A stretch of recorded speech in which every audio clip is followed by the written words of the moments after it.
अस्सलाम वालेकुम। शहीद नसरुल्लाह जी अम्मा ॻाल्हायां पई। साईं हाउस वियासीं, उन्हनि वाइदो कयो 3 ॾींहं जो। अॼु 22-23 ॾींहं थी वियो आहे, अञा कुझु न कयो अथनि। हाणे वेंदासीं गढ़ी ख़ुदा बश्क मोहतरम बेनज़ीर जे मज़ार ते शहीदनि खे वञी दाह ॾींदासीं। की क़यादत ओॾे वेंदासीं दाह खणी।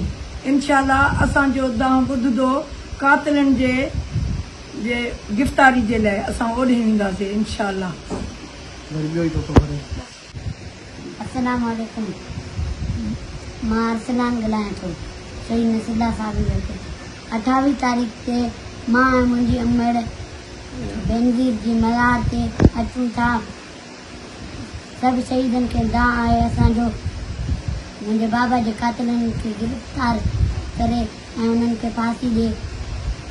सभु सिंध वारा अचनि, दावत आहे उन्हनि खे। अस्सलाम वालेकुम। सॼे सिंध खे सलाम, सिंध जे बचड़नि खे सलाम, सिंध जे गैरतमंद पुटनि खे सलाम। अर्ज़ु इहो आहे त असां पीपल्स पार्टी वटि CM हाउस ते तूं नियाणियूं वठी दाह खणी वियासीं।